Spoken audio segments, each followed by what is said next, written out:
All right. Hello, Facebook. Hello, hello, hello. It is Suzanne Hart here, and I am here with another very, very special guest who I'm going to introduce in a hot minute. But I'm just giving a moment for people to jump on. So I see Colette. Hey, Colette, thank you. Oh, and I'm told the word today is Fit 5. So remember that FIT and the number 5. And I see Taria on. I see Cindy. Sarita, how are you, honey? I just spent my Sunday with Sarita, and this is Minister Sarita Jones from Toronto. And watch for her on the speaker scene. She is getting ready. I'm excited. All right. So if you are new, my name is Suzanne Hart. Welcome to Fit, Fab, and Fulfilled Mindset Mastery. We are in our health, fitness, and wellness mastery series, and I have been going through my Rolodex to find the best of the best in all areas of health, fitness, and wellness. Today, we're going to be talking about wellness. This is going to be a juicy conversation. So if you're just arriving, please let us know where you're joining us from and what you do, because this is also a networking opportunity. We are going to network. You never know who might be looking for you. So to do a shout out, let us know what you do, where you're hailing from, so that we can maybe toss you a referral and possibly some business. You never know. I know Taria puts her information in the comment section, and I get asked, who is that? And she does my social media. So wonderful. So that's how it works. This is networking. Also, I would like you to bless a life. And when I mean bless a life, it means share with someone who you think this information will be valuable. Now, I'll tell you, my guest is going to bring the goods, because this is a personal trainer, but she's not just any personal trainer. This is special. It's going to be a whole new look at things. So if you're ready, let us know. Taria says, I'm marvelous. Sarita says, I'm marvelous and excited. I love it. So today the word is Fit 5. And so if you want to get some information on our new challenge, which I'll be telling you about, learn a little bit more about our special guest, Fit 5 is the word you want to type into the comments section so we can give you some special gifts. So who's sitting beside me? I know you see her name. This woman's name is Kathy Lorenzi. Now, before I give her a full welcome, she is a personal trainer. She's also an author, but check this. She does weight loss God's way. Sarita, did you get that, girlfriend? Weight loss God's way. This is special. This is going to be a wellness conversation. So Kathy, welcome. Welcome. Thank you so much. I'm so blessed that you would invite me to talk to your group. You know, it was interesting because I did health and fitness with Dr. Michelle Chris, brilliant sister, personal trainer, chiropractor, nutritionist, competitive bodybuilder, awesome. And then I thought I wanted to go into the wellness area and really talk about that. And I was like, who? And then I was going through and I saw the interview we did a few years ago. Right, I remember that. Of course, I have to talk to Kathy Lorenzi. So I'm so excited you're here. So before we jump in, can you tell everyone listening a little bit about you, who you are, and what you do? Sure. So as you said, my name's Kathy Lorenzi. I have had the privilege of being a personal trainer since 1990. Oh my goodness. I know. And so I started in the health and fitness, teaching my first fitness class in 1986. And ever since then, it's been an incredible love, sometimes hate relationship with my body and health and fitness and wellness. And over the years, I still go to people's homes and train each day, but I also run an online business, as you said, called Weight Loss God's Way, which brings the health aspect with the spiritual aspect, with the physiological, everything comes together, body, soul, and spirit. And I wanted to take that beyond more than just a cliche and really bring it into all of the programs. So my focus is helping people get healthy, incorporating their spirit, their soul, and their body, because it's a package. Oh, so you're taking an absolute holistic approach to that. Absolutely. It has to be. And so I want to read the title of our topic so people really get this. Are you spiritually and emotionally fit? Now, I'm sure some people read that and went, what? Right? Spiritually and emotionally fit. So what are you talking about when you say that? Because I didn't make this up. This was a conversation that we had, and that was what you brought to me. Are you spiritually and emotionally fit? So what does that mean? Well, you know what? You can be fit, right? But yet inside you're falling apart. You actually can't hold it together. All the other areas of your life are in a shambles. And so it's only when you can be spiritually fit, as in, is your mind at rest? Mm-hmm. Are you taking time for yourself? Are you centered? Are you spending time before you start your day, rushing out, getting centered and grounded, right? It's all a package. Are you emotionally fit? So are your emotions racing all over the place? Are you calm? Are you centered? Are you grounded? And so it's not just a matter of the physical fitness, but it's a package, and it always has to come back to that body, soul, spirit. Otherwise, what's the point of having strong muscles if you're tired all the time, if you don't have the energy, if you can't do what you want to do, if your self-esteem is low, if you're exhausted? And so it's got to be a package. You know, that is so key. I remember when I was competing, so competitive bodybuilder for a number of years. And I'll tell you, when I was in the best shape, people would say I look phenomenal. I was a picture of fitness. Right. I felt horrible, right? Mind fog, emotional roller coaster. But the other thing was, although I was in good shape, I wasn't in love with myself. Right. So I was chasing something that wasn't really attainable because I hadn't done the inner work. Right. And that's how my journey transitioned from just fitness to weight loss God's way. Is on the outside, like you, I'm like, yeah, I look pretty good. But I'm like, if only people knew what was going on inside. That it's a conversation, right? Right. Like even having this conversation right now, like my inner chatter would be like, oh my gosh, what are people thinking? What is this? What is that? I look like there was just always so much telling you're not good enough. You don't have what it takes. Like there was just so much inside, but yet the outside, the physical masked it. And I'm like, wait a minute, this does not work. And so the journey started of bridging all three and recognizing that who cares if on the outside you look good, if inside you're falling apart. Absolutely. Right? So let me have a conversation. Yeah, absolutely. So let me ask you this, because I know for me, the turning point where I started doing this mindset and mindset mastery work and really looking at the distinction between health, fitness, and wellness. So health is internal. It's kind of what the doctor measures, and it's fed by your nutrition, your sleep.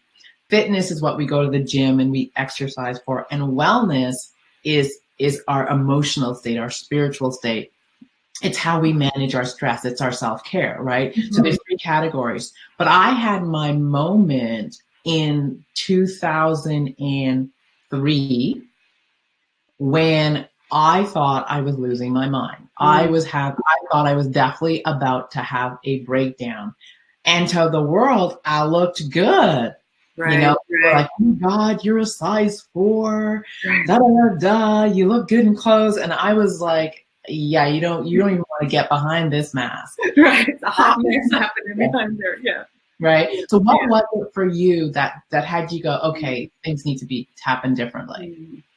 You know what? I don't think I had one of those moments. I think it was over a number of years that it happened. So there was there was one incident it was actually in church, And I think I remember the pastor had called out or said something, and I remember being paralyzed. I couldn't stand up, and that was an opportunity for me to stand up.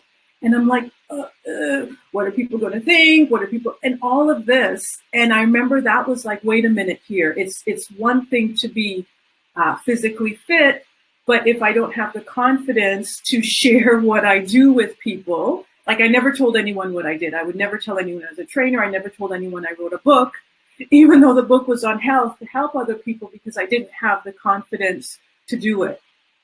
And so there were just things that started happening. And as I started believing what I actually wrote and started practicing and started spending the morning in prayer before I started my day, as I started to clean up my diet, like back in the day, I would be telling people to get healthy, yet I'm sitting there eating chocolate bars, right? Like all of my life had to come in integrity with what I knew and I believed, how we were called to be in good health.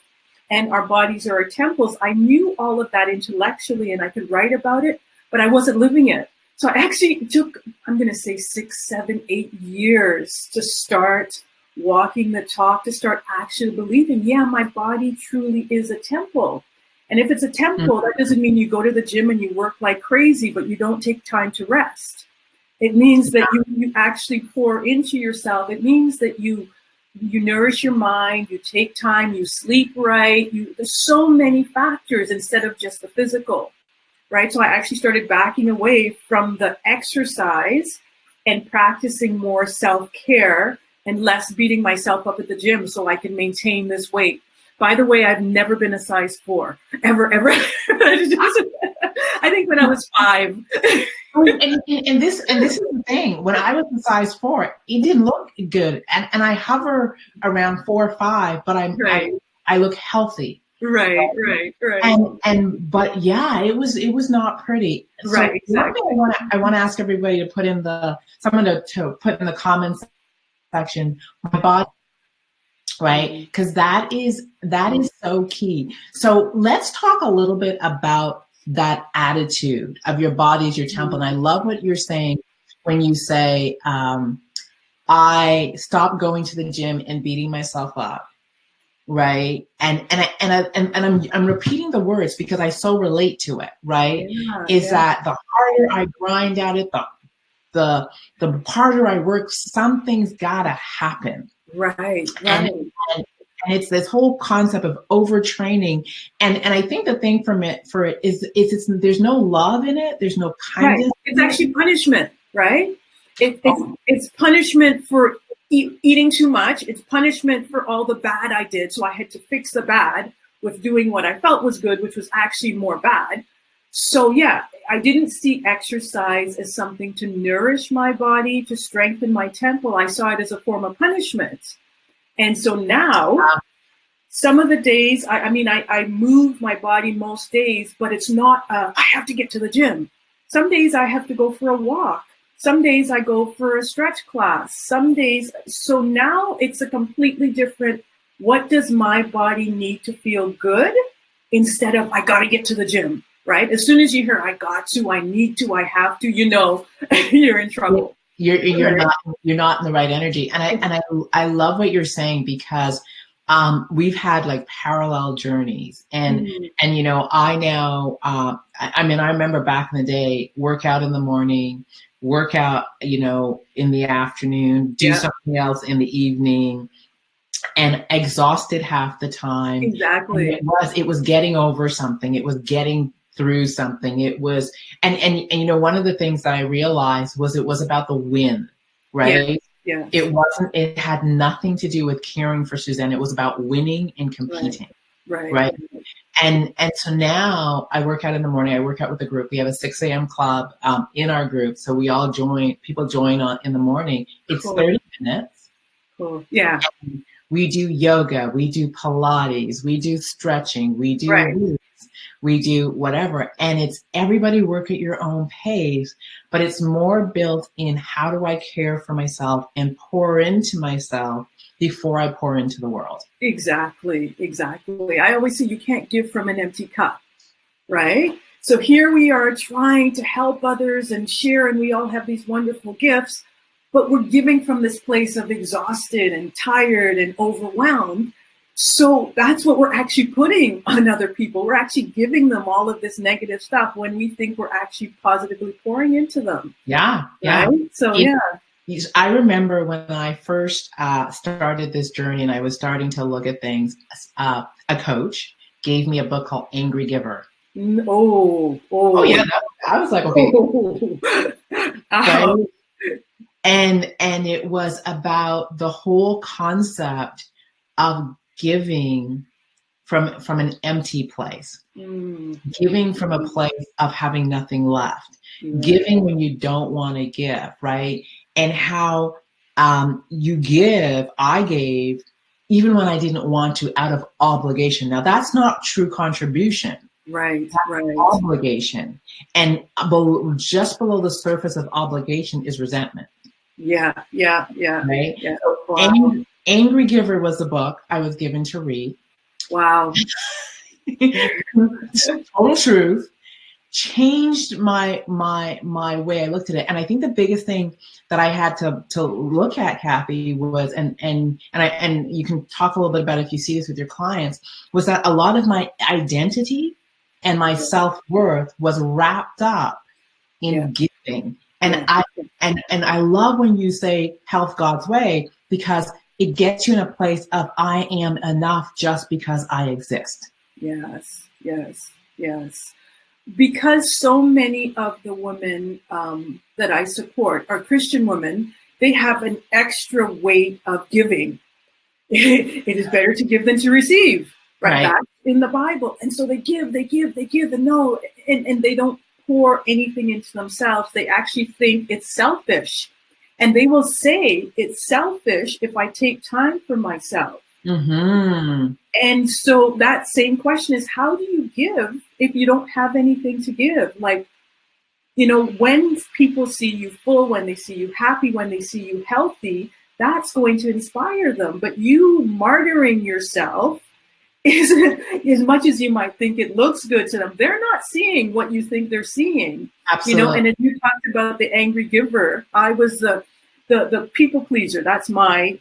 I'm a recovering people pleaser, I say, because I so wanted people to like me that I'd give away all my services, and I'd give away my business. I'd give everything because I wanted that little hit of feel good for that second.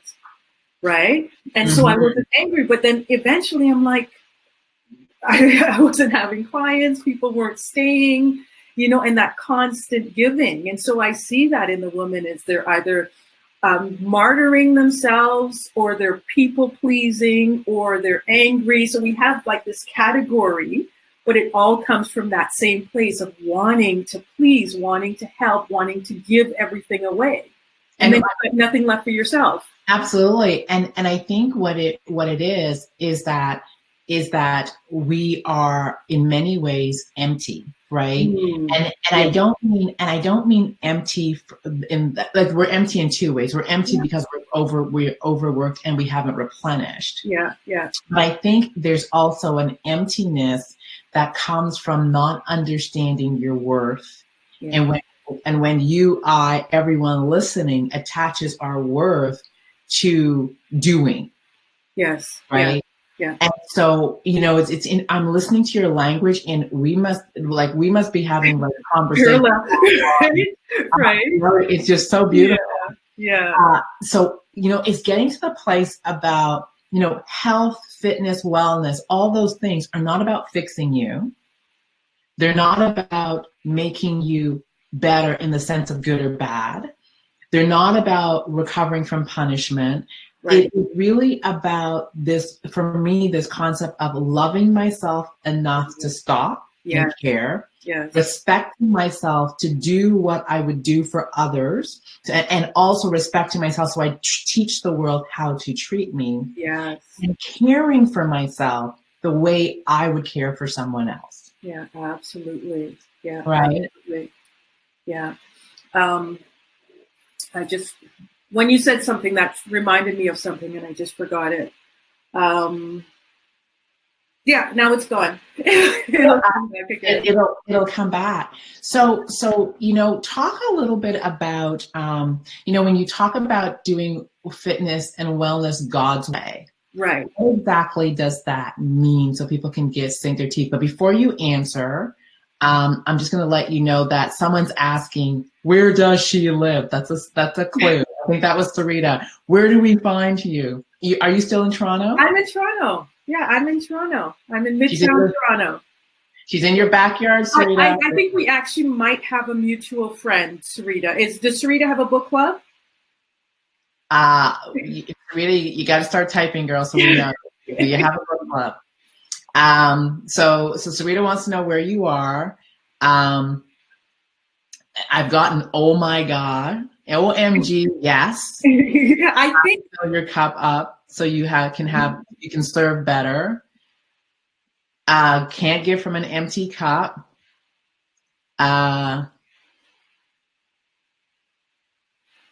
Yes, nourish our mind and take care of our temple. So lots of great comments. Yeah.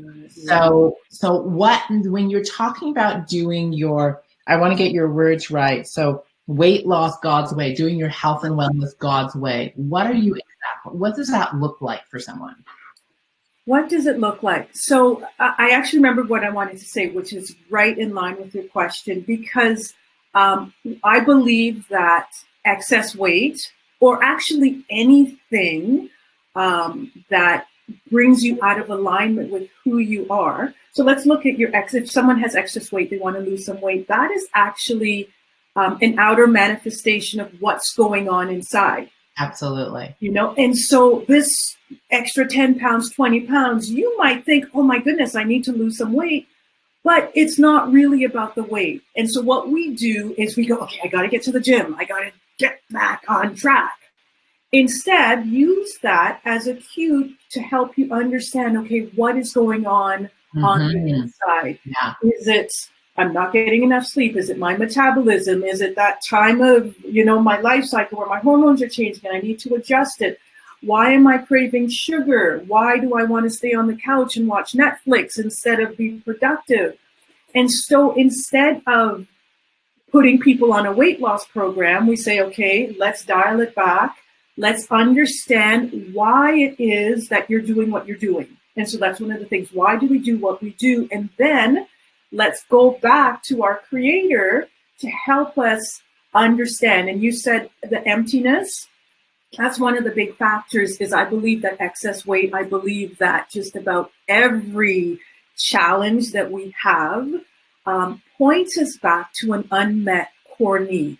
And that's just the fancy term I use for that love. When we're not feeling the love, we'll go to food. When we're feeling insecure, when we're feeling lonely, angry, frustrated, tired, upset, food is a good replacement, except it's so temporary, right? And Absolutely. So that emptiness that you were talking about, instead of filling that void with food or sex or drugs or Netflix or whatever, take that time to allow God to fill that unmet core need. We all have them, as you said. We all need love, right? And so that's why sometimes we overgive, is because we want to feel that love. And so instead of trying to lose weight, instead of trying to fill all those needs through food, we go back to our creator. And so that's why it's called Weight Loss God's Way, because it's not about here's what you eat and here's the exercises that you do. We've all been there. We've all tried I've tried like every single diet on the planet, right? And we know it doesn't work. It doesn't work. It doesn't work, right? And so Weight Loss God's Way, we have the testimonials are just incredible because people stopped trying. They got off the treadmill. They stopped all the paleo and the this and that, and all of those diets are fine. But until you deal with inside, until you deal with why you do what you do, until you deal with that unmet core need, then you're just going to keep spinning your wheels. Absolutely. Right? Absolutely. So that's why it's called Weight Loss God's Way, because our way does not work. Try something different. And I so love what you're talking about, because one of the things that you're talking about is getting in a relationship with our higher power, with God, right? And for me, I journal every morning. And And I say I pray through my journaling, and I Yeah, ask. yeah, me too. Me too. And I get things out through my journaling. And so oftentimes, rather than going to reaction mode, which is often what we do, and eating is a reaction. Yes. In the morning, so one of the things, I have a journal that I use at night, and I have a journal that I use in the morning. And one of the questions in my evening journal is, what is it that I'm required to clear? Ooh, that's good. And sometimes it's, I'm hurt because I don't have an answer for this. I'm frustrated because So I go to bed with, okay, this is what I'm required to clear. Yeah. So when I get up in the morning and I journal, that's what I'm there. Right? Yeah, yeah. And oftentimes it's like I'm writing, and as I'm writing and I'm in relationship, things start to fall out, and programs are born, answers are given, solutions are given. So I think I love what you're saying. That's the first piece for me. And one of the things that, when we do the Freedom Retreat, one of the things we talk about is that, it's feeding the whole, just like you say. So we feed the whole with food, right? And we call it comfort food because we go back to being nurtured. And anybody who's listening, and if you are, let me know, that doesn't have something in their life where their family where you felt so good around food, around wine. Yes. It's like the reunion. We pair anything family-oriented gathering with overeating, eating our comfort food. So I know for myself, when I started doing this work, I remembered that my favorite comfort food is hot bread and butter, right? With hot cocoa.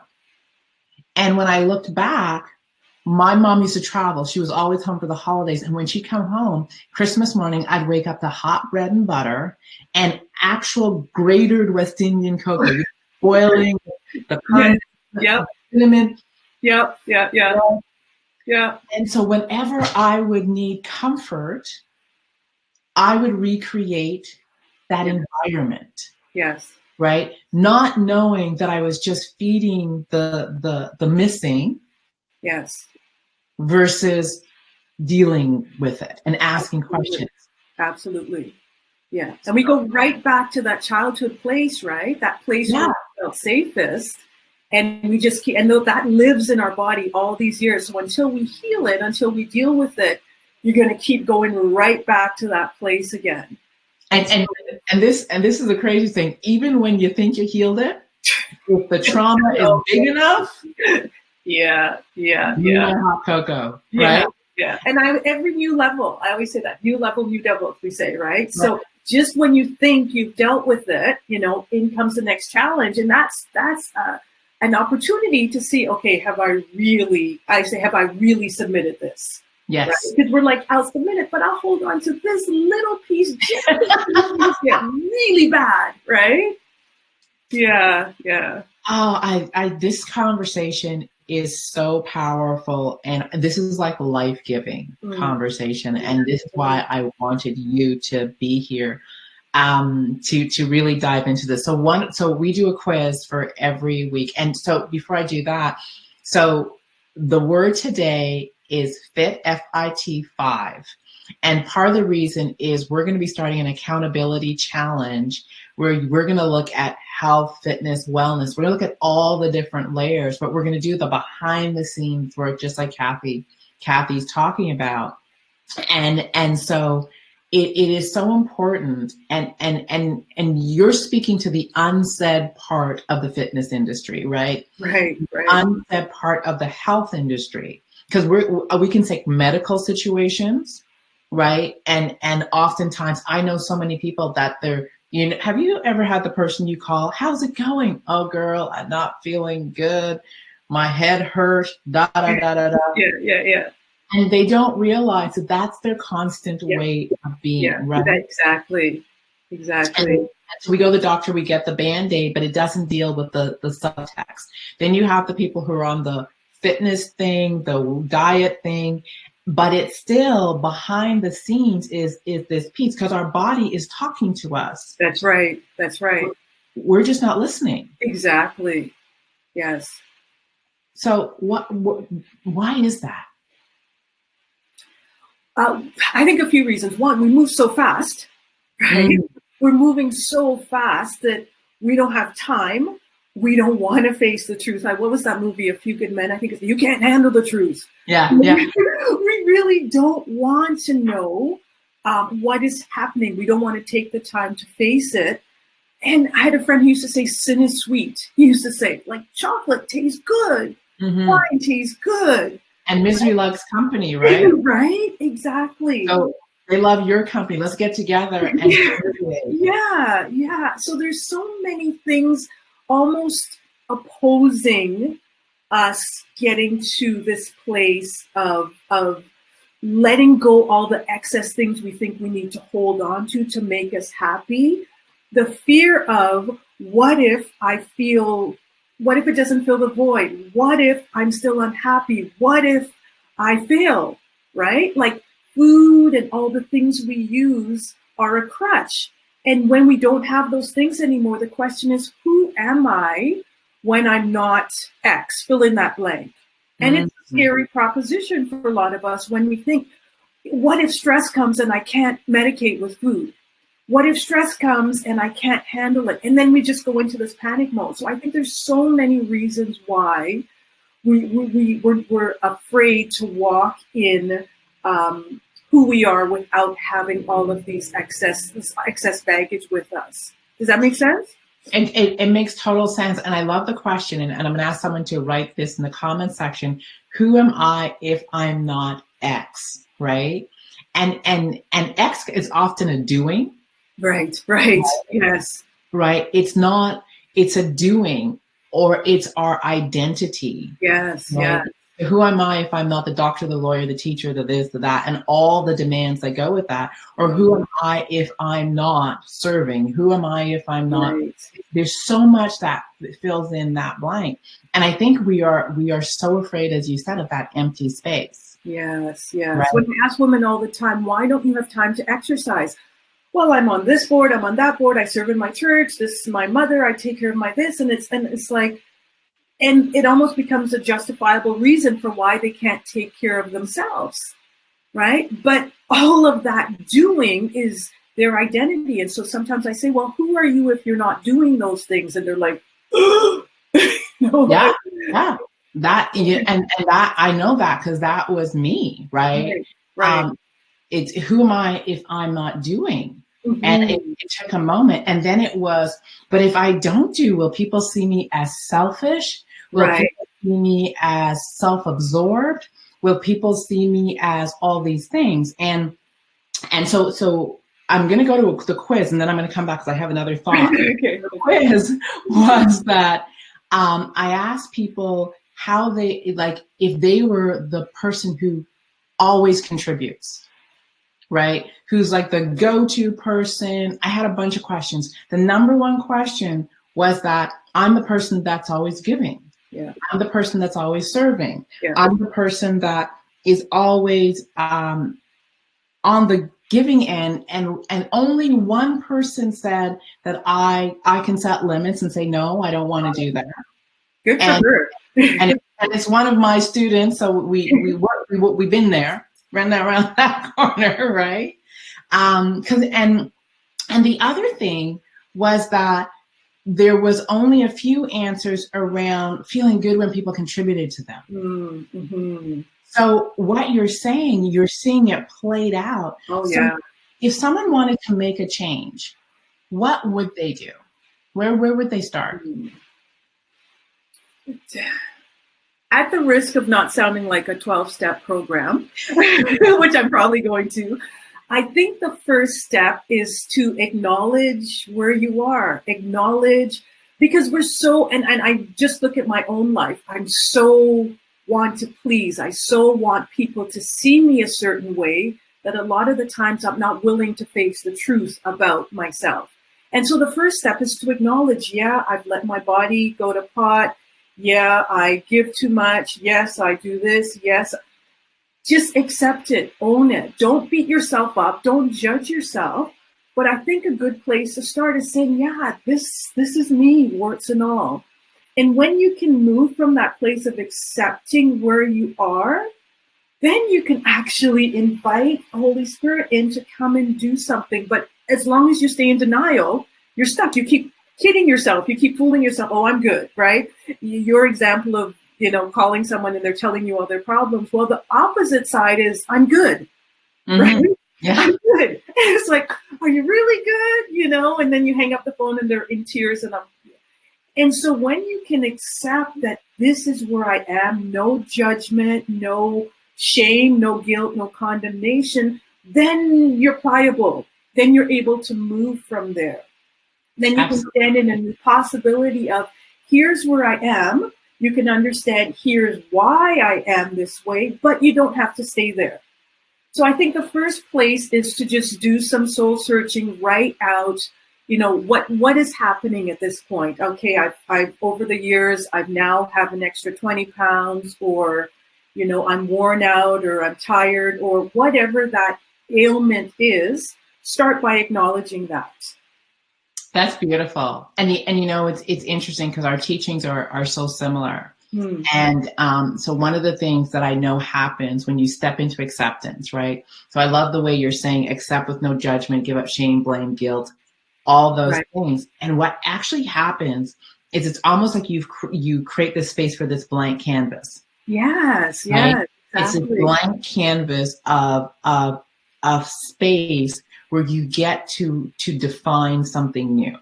Right. And what's really amazing when you and I sit in acceptance without all the other stuff that comes in, because the reason we don't want to sit there is the minute we look, we go shame, blame, judgment, guilt, and we start, and our mind starts to tell us this big, long, drunk along story about who we are and who we're not. Right. If you can quiet that and sit in acceptance and just go, this is the what so. Right. Put on 20 extra pounds.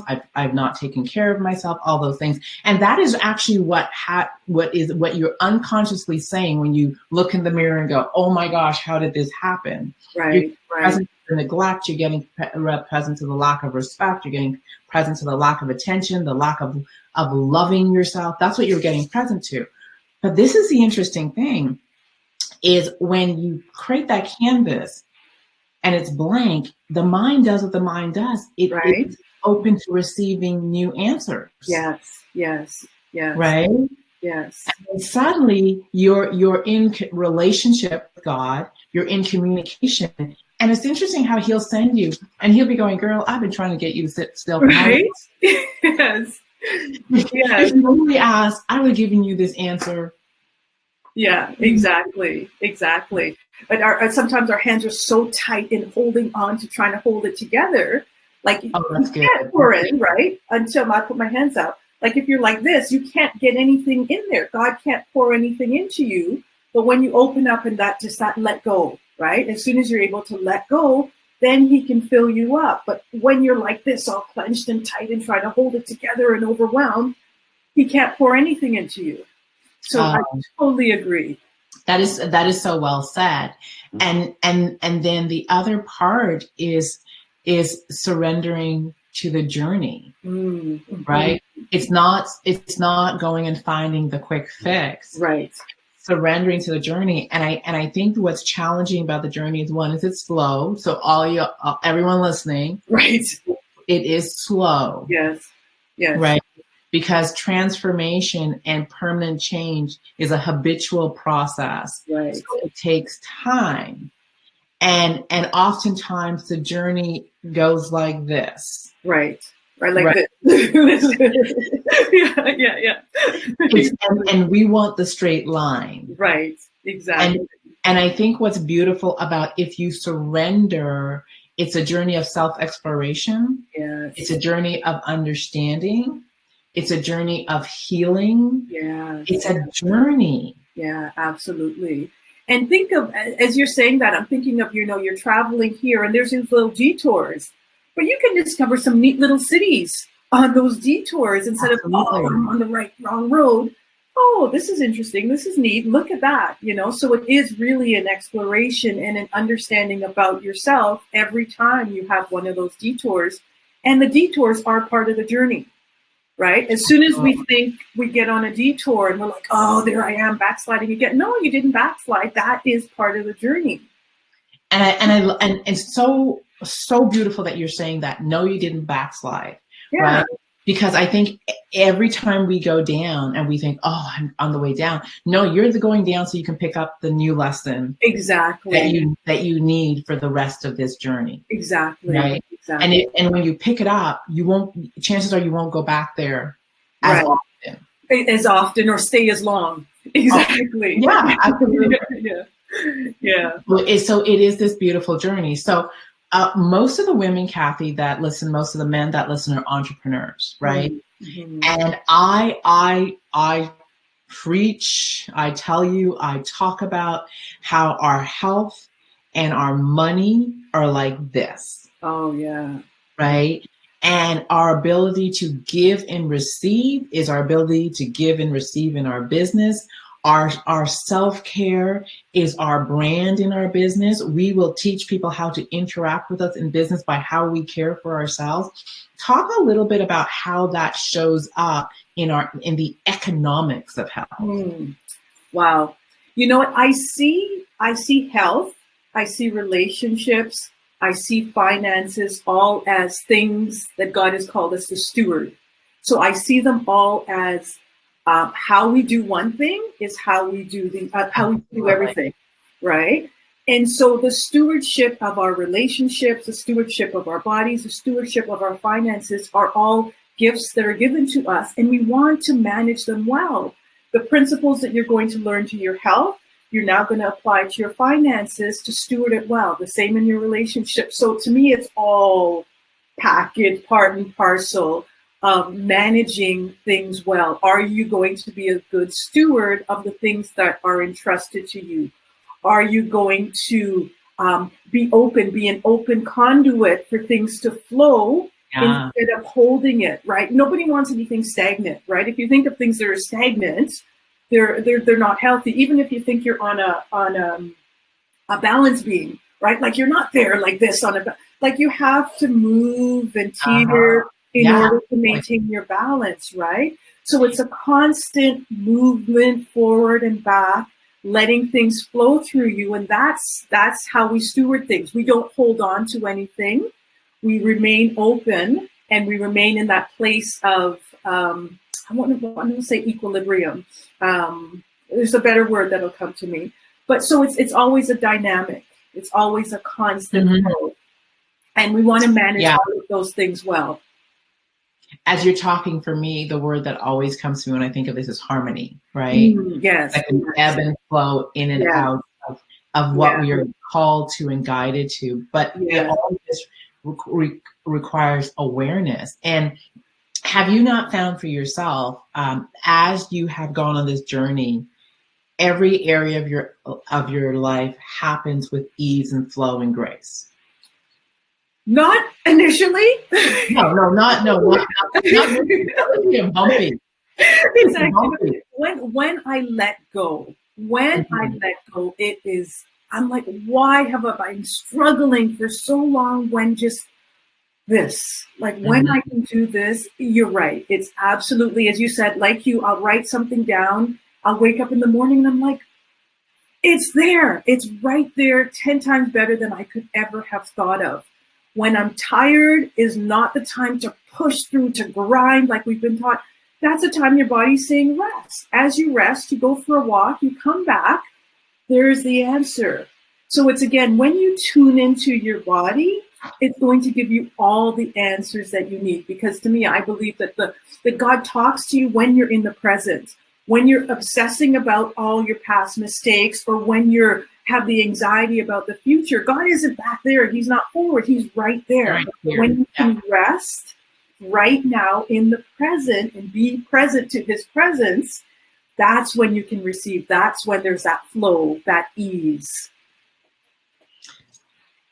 Kathy, we got hearts going up. Amen. Amen.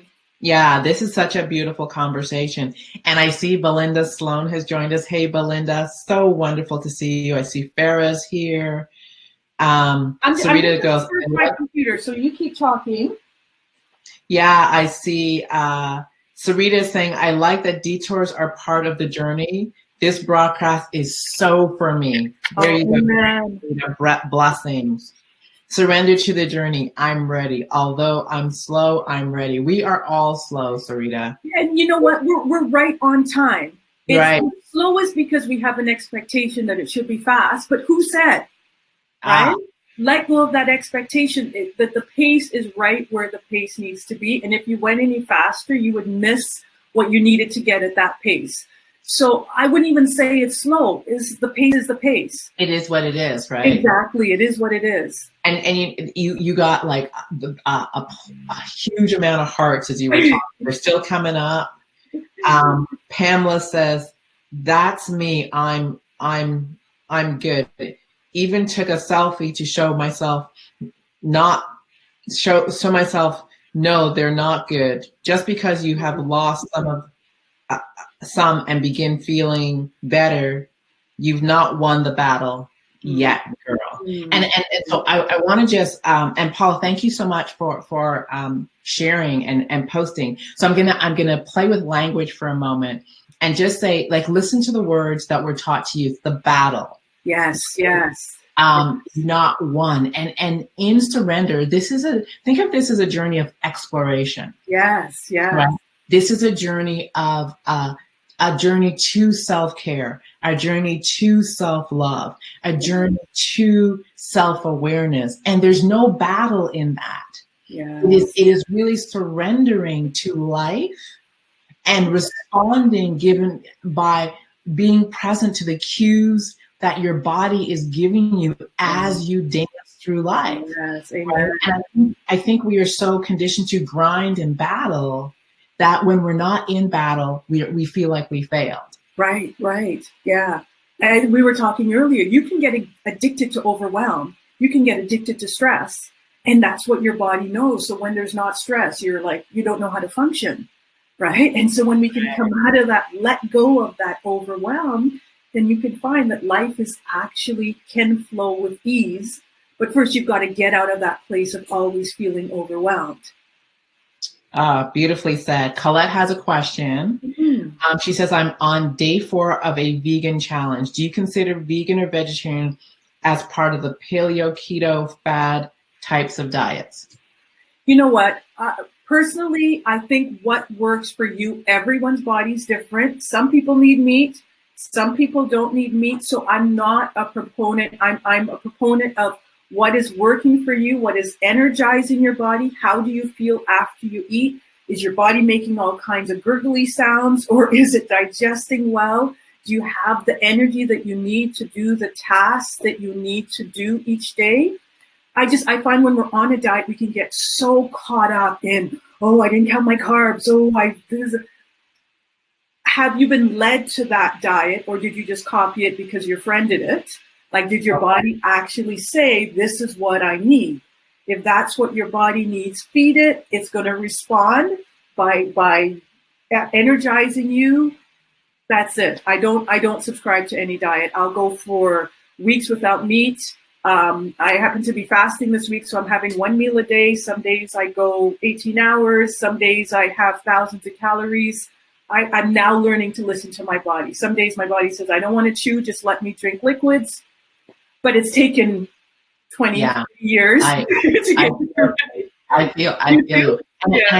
And I think, the other part is it something you can commit to? Right. Because there's a distinction called commitment and attachment. And most people, when they go on a diet and they do one of these things, they get attached to it. And as soon as you get into right, wrong, good, bad, fall off. I broke my plan. Yeah.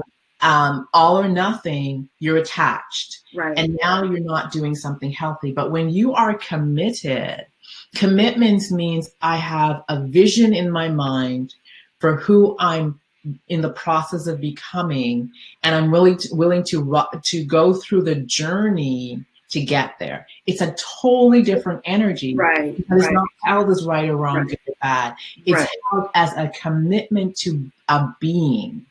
Absolutely. And whenever people ask me, you know, is this the right diet? I can't stick to my diet. I direct them more towards the question of why can't you eat within healthy boundaries? Because it's not so much the diet that you're following, but it's why your body is craving the sugar. Why is it that you've allowed yourself to break your boundaries or to not eat healthy?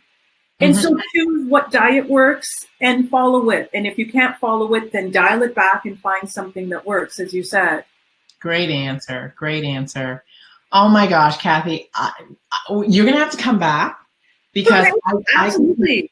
I could keep talking for hours on this because first of all, this is such valuable information. You are so special. Thank you. You are such a gift to the health and wellness industry, if you will. Because you're having a conversation that's not popular, but so important. So important. Yeah. Thank you. So for those of you that are listening, one of the things that we're starting in the Fit, Fab, and Fulfill community is we're starting the Get Fit and Find Your Fabulous accountability journey.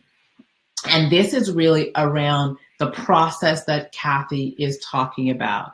This is about education and self-awareness. This is about self-care, self-love, and just being on a journey. And I might have to have Kathy come in and help us out or do something. I would love to. I'm just loving this conversation, right? So if that is something you're interested in, type fit, F-I-T, 5, the number 5, in the comments section, and we'll make sure and get some information out to you. I'm asking Kathy to give us a tip and a gift, so she'll be sending that later on. So when you type Fit 5 in the comments section, we'll also know who we're sending that out to, so that you can get some special tips. I think you want to definitely pull out one of your spiritual ones for this crew because they're just loving. Okay, all right, I will. Kathy, how can people reach out to you if they're like, I mean, I know Sarita's like, where she live? She's coming to your house, girl. So let me think of the fact that probably the easiest way is go to kathymorenzi.com. That's CATHYMORENZIE.com. I'm also on Facebook. I have a fan page called Christian Weight Loss.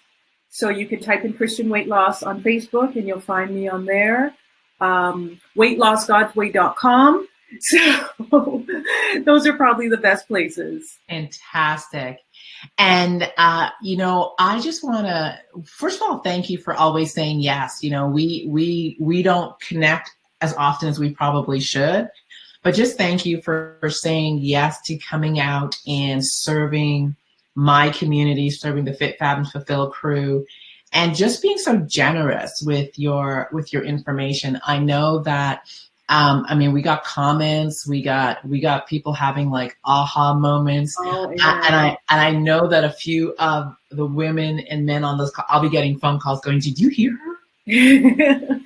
Oh, praise the Lord. I'm so, it truly is a privilege to serve. That is my gifting. And so I love to give. And especially because the area of health and wellness has been so infiltrated, and because it's been so, I want to use the word abused, I really feel a calling to shed light and shed truth on an area that's just so filled with lies, and it's a money-making industry.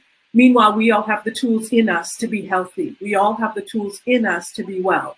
We just have to learn them and tune into our bodies, and it doesn't cost us anything. But first, we've got to learn that. So those were the last thoughts from Ms. Kathy Morenzi. Beautifully said. My name is Suzanne Hart. You've been listening to the Fit, Fab, and Fulfilled weekly program. This is our series on health, fitness, and wellness mastery. Thank you for tuning in. And I will leave you with this, that health is not about fixing or changing you. You are perfect exactly the way you are. Your health, fitness, and wellness is you stepping into your love of self, so your self-love, your self-care, and a new level of self-respect. Mm-hmm. So God bless you. Fit 5 in the comments section so that we can give you some gifts, and you can go on a journey with us for the next 30 days around this accountability challenge. And Kathy, total blessing. God bless you. Pleasure as always. God bless you all. Bye-bye. Bye-bye. Take care, everyone.